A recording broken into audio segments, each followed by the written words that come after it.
এই হচ্ছে নতুন Realme XT। বেসিক্যালি এটি এর মানে কি অ্যাকচুয়ালি না জানতে পারলেও কোম্পানিগণ তাদের মোবাইল ফোনের নামের পরে একটা এস, একটা পি, একটা টি, প্রো এগুলো অ্যাড করে অ্যাকচুয়ালি বুঝতে চায় যে এটা প্রিভিয়াস জেনারেশন থেকে একটা মাইনর আপগ্রেড। ঘটনা এবার সত্য, এই ডিভাইসটি Realme X মানে এর প্রিভিয়াস জেনারেশনের থেকে একটা আপগ্রেড। তবে আমি অ্যাকচুয়ালি বুঝতে পারছি না যে এটাকে আমি মাইনর বলবো নাকি মেজর বলবো।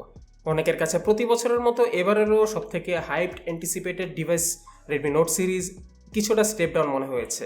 তো বোঝাই যাচ্ছে যে কেন সবাই এখন এই ডিভাইসটি নিয়ে খুবই এক্সাইটেড। তো এই ডিভাইসটি নিয়ে বেশ কিছু ইন্টারেস্টিং তথ্য নিয়ে আজকে হাজির হয়েছি। আমি আকিব রাজ থাকছি আপনাদের সাথে এবং আপনারা দেখতে যাচ্ছেন এডিসিতে পিচে মরিচটার একটা রিভিউ।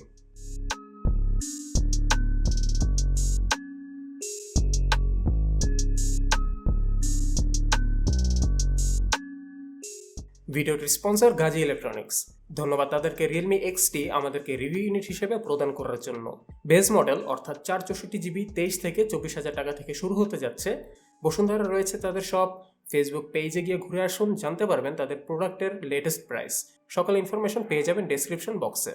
Realme X এর রিভিউতে আমরা বলেছিলাম যে সেই ডিভাইসটি ওই বাজেটের মধ্যে খুবই ভালো একটা অপশন এবং তাদের এই ভালোর ধারাটা অব্যাহত রাখতে তারা এই বছর আরও দুটো ডিভাইস রিলিজ করলো, সেটা হচ্ছে এই XT এবং XT 730G এডিশন। পূর্বের তুলনায় এতে চেঞ্জ এসেছে বেশ অনেকগুলো, কিন্তু বাহ্যিকভাবে দেখলে সিমিলার মনে হবে সবার কাছে। আকার আকৃতিতে সামান্য ছোট বড় পার্থক্য, ওজনে কিছুটা কম বেশি এবং ব্যাটারি, হার্ডওয়্যার এবং ক্যামেরার বিশাল একটা পরিবর্তন এবারের XT। এবারও ফোনটি যথারীতি প্লাস্টিক ফ্রেমেই পাচ্ছেন, কিন্তু ভালো দিক পেছনে রয়েছে গরিলা গ্লাস 5 এর লেয়ার। প্লাস্টিক ফ্রেমটা খুবই চিপ ফিল দেয়, দেখতে সুন্দর, বাট হাতে নিলে তেমন স্পেশাল কিছুই মনে হয় না যদি রেডমি নোট 8 প্রো এর সাথে তুলনা করে বলি, কারণ ওইটাও গ্লাস প্লাস্টিক ফোন। হাতে ধরার অনুভূতি স্পেশাল কিছু না হলেও এটা মারাত্মক কমফোর্ট দেয়। খুবই হালকা লাগে হাতে নিলে এবং দারুণ গ্রিপ পাওয়া যায়, যা এক হাতে ব্যবহার করা অনেক সহজ করে দিয়েছে।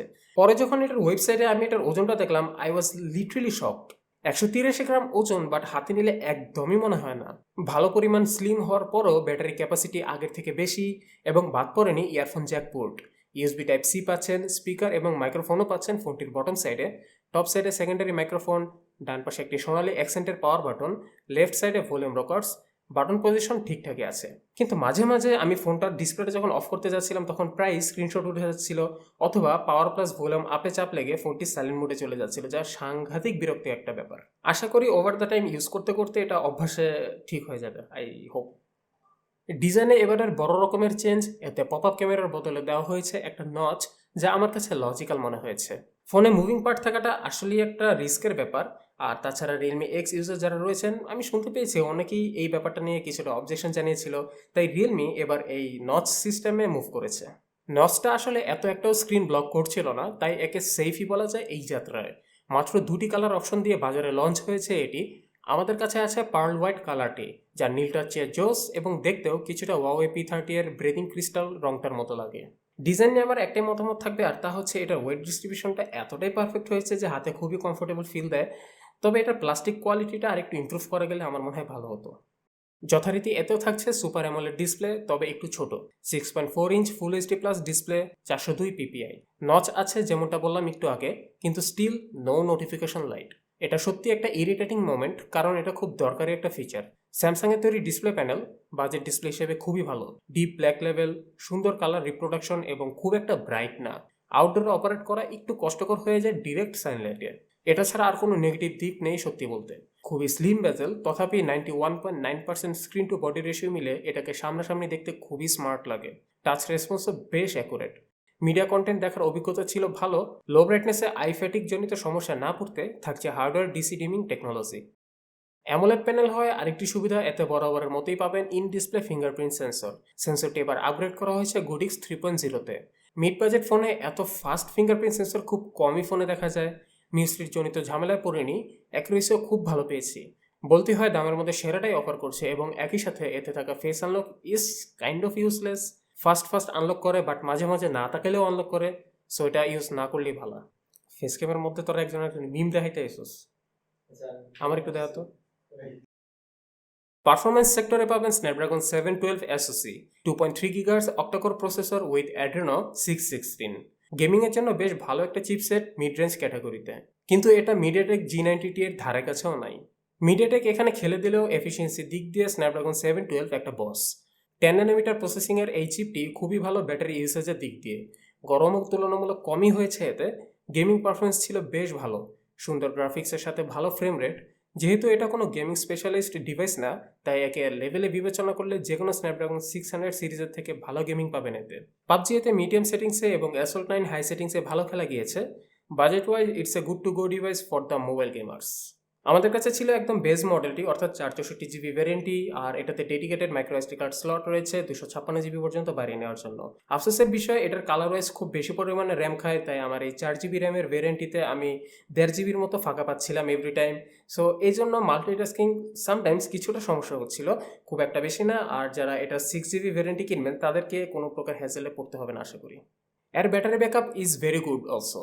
ফুল চার্জে নর্মাল ইউজে পুরো একদিন ব্যাকআপ পাওয়া যাবে। ব্যাটারির শেষের দিকে এসে পাওয়ার সেভিং অন করলে পরের দিনও ব্যবহার করার জন্য কিছুটা জুস পেয়ে যাবেন ব্যাটারি থেকে। আর হেভি ইউজে প্রায় 6 ঘন্টার মতো এসএটি পাওয়া সম্ভব এর থেকে। আর এই ফোনটির বেস্ট পার্ট, বক্সে পেয়ে যাবেন 20 ওয়াটের VOC 3.0 চার্জার, যা আসলে সর্বোচ্চ 1.5 ঘন্টার মধ্যে ফুল চার্জ করে ফেলে। মেইন লাউড স্পিকার কোয়ালিটি ভালো লেগেছে, লাউড না বাট সাউন্ড ক্লিয়ার। ইয়ারপিসও ক্লিয়ার এবং লাউড। আর ইয়ারফোনে সুন্দর সাউন্ড কোয়ালিটি পেতে এতে থাকছে ডলবি অ্যাটমস। অনেকে বলছিলেন যে রেডমি নোট 8 প্রো নিব না, এই এক্সটিকে নিব, তাই অনেকে আমাদের রিভিউটার জন্য অপেক্ষা করছিলেন। যদি কথাটা পারফরমেন্সের খাতিরে চিন্তা করে থাকেন, তাহলে সত্যি কথা বলতে হয় যে রেডমি নোট 8 প্রো অবশ্যই বস এই লেভেলে। ইভেন এটা 730G ভার্সনটাও ওইটাকে বিট করতে পারবে কিনা তা আমি অ্যাকচুয়ালি শিওর হতে পারছি না। তবে তা বাদে যদি অন্যান্য দিক দিয়ে এই ডিভাইসটিকে কেনার জন্য কনসিডার করে থাকেন, তাহলে এই ডিভাইসটি খুব ভালো কিছু অফার করছে ক্যামেরাটা বাদে। Wait, what? অবিশ্বাস্য হলেও সত্য যে এবার রিয়েলমি খুব বাজে ক্যামেরা পারফরমেন্স ডেলিভারি করেছে একে দিয়ে। পূর্বে দেখেছি যে রিয়েলমি ডিভাইসগুলো বাজারে আর যেহেতু 48 মেগাপিক্সেলের সেন্সর ছিল, তাদের সবার তুলনায় খুব ভালো কিছু পিকচার কোয়ালিটি ডেলিভার করতে পারছিল। সেই হিসেবে এইবার রেডমি নোট 8 প্রো এবং এই ডিভাইসের সেম 64 মেগাপিক্সেল সেন্সর থাকা সত্ত্বেও ওইটা আর এটা ছবির পারফরমেন্সটা কম্পেয়ার করলে মনে হবে যেন কি আপনারা KFC-তে ট্রিট দেওয়ার নাম কইরা কাদের ফুচকা কর্নার থেকে মুরগি ভাজি আর আলু ভাজি এনে দিচ্ছে। ক্যামেরা এবার থাকছে 4টা, মানে 2টা extra practical lens, ultra wide এবং ম্যাক্রো। আর্টিস্টিক পটেনশিয়াল না থাকলে ভুলেই যাবেন আপনার ফোনে আলট্রা ওয়াইড আর ম্যাক্রো লেন্স রয়েছে। Primary camera quality below expectations, অন্তত রেডমি নোট 8 প্রোতে থাকা 64 মেগাপিক্সেল ক্যামেরার তুলনায় পিছিয়ে পড়েছে। নোট 8 প্রোতে যেমন ব্রাইট, সুপার শার্প, ডিটেলসে পরিপূর্ণ এবং মারাত্মক হাই ডাইনামিক রেঞ্জের ডিটেলস পাচ্ছিলাম, সেখানে রিয়েলমি এক্সটি এর ছবিতে কালারগুলো কিছুটা ডাল, আলোর পরিমাণ কম, মানে ব্রাইট না খুব একটা, ডিটেলসের ঘাটতি রয়েছে ওইটার তুলনায়। শার্পনেসও যেন ছুটি নিছে, আর হাই ডাইনামিক রেঞ্জ দেখে একদমই স্যাটিসফাই হতে পারছিলাম না। লো লাইটে আসলে অবশ্য দুটো ফোনই সিমিলার পারফরমেন্স ছিল। গুগল আঙ্কেলকে অবশ্য এই ব্যাপারে আমি জিজ্ঞেস করছিলাম এবং তিনি আমাকে বলছিল যে এই ফোনটায় নাকি নতুন একটা ওটি আপডেট আসতে যাচ্ছে, যেটাতে ক্যামেরা পারফরমেন্স অনেকটা ইম্প্রুভ হয়েছে। তবে সেই আপডেটটা কেবলমাত্র কিছু সংখ্যক রিয়েলমি এক্সটি ইউজারের হাতে পৌঁছেছে এবং সবার কাছে পৌঁছাতে আরেকটু সময় লাগবে। আশা রাখছি রিয়েলমি এই 64 মেগাপিক্সেলের মুখ উজ্জ্বল করবে এবার। আশার আলো হিসেবে পোর্ট্রেট ছবিগুলো ছিল বেশ ভালো।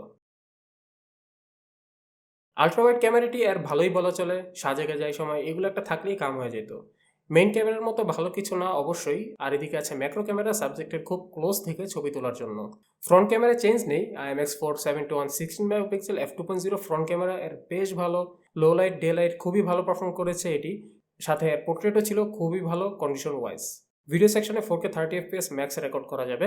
ইএস কাজ করবে 1080p-তে ফ্রন্ট আর ব্যাক উভয় ক্যামেরাতেই। রেকর্ডিং কোয়ালিটি ছিল ভালো, লাইটিং কন্ডিশনে ব্যবহারযোগ্য। ফ্রন্ট ক্যামেরা ভিডিও কোয়ালিটি ছিল বেশ ভালো, সর্বোচ্চ 1080p 30fps পর্যন্তই করা যাবে।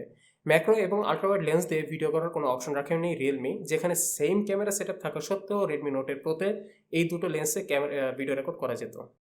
Colour wise 6.0.1 on top of Android 9 পাইতে রান করছে রিয়েলমি এক্সটি উইথ সাম বাগস।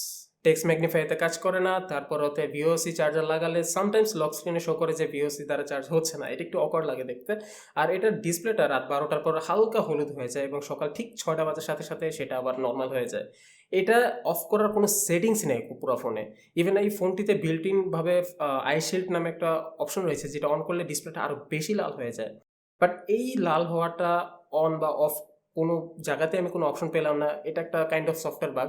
এটা ঠিক করার একটাই মাত্র ওয়ে, সেটা হচ্ছে আপনি ক্লক মানে ঘড়ির টাইম সেটিংসে গিয়ে AM থেকে PM অথবা PM থেকে AM যখন যেটা দরকার সেটা করে নিলে ঠিক হয়ে যায়। আশা করি সামনে ফিচার আপডেটে এটা অবশ্যই তারা ফিক্স করে ফেলবে। আর এটার কালার ওয়াইজ আমার খুব একটা ভালো লাগে না, সবাই জানেন। নোটিফিকেশন সেটা দেখলে লিটারেলি মন চায় এটা আসারটা ভেঙে ফেলায়। আর এটা সামনে আসতে যাচ্ছে রিয়েলমি OS, আশা করি সেই সময় এটা আমার কাছে কিছুটা হলেও ভালো লাগবে। এই ছিল রিয়েলমি এক্সটিকে নিয়ে আমার চিন্তা ভাবনা। কিছুদিনের মধ্যে দাম আরেকটু কমে গিয়ে দামের ভেতর সেরা একটা ডিভাইস হবে নো ডাউট। সফটওয়্যারগত সমস্যার সমাধান হয়ে গেলে আর কোনো খুঁত থাকবে না এতে। যারা আসলে রেডমি নোট 8 প্রোকে বাদ দিয়ে একে নেবেন ভাবছিলেন, তারা কিনে ফেলেন, কোনো সমস্যা নেই। রিয়েলমি সবসময় ক্যামেরা সেক্টরে তারা খুব ভালো পারফর্ম করে এসেছে এবং আশা করি এবারের আপডেটে এটার ক্যামেরাটা খুব ভালো হয়ে যাবে। আর এটাতে ক্যামেরা এপিআই সাপোর্ট রয়েছে এবং এটার পোর্ট সাপোর্টেড কোনো জিক্যাম পোর্ট যদি এসে যায় তাহলে তো কোনো কথাই নেই। ওভারঅল একটা পারফেক্ট ডিভাইস আপনার জন্য এই বাজেটের মধ্যে। So this was Akib Raj with you এই ডিভাইসটার একটা রিভিউ নিয়ে। আশা করি ভালো লেগেছে। ভালো লেগে থাকলে লাইক, কমেন্ট, আপনার মতামত শেয়ার করতে পারেন এবং অবশ্যই আমাদের টোটো মার্টে ঘুরে আসবেন। টিল দেন সবাই ভালো থাকবেন, সুস্থ থাকবেন। আসসালামু আলাইকুম।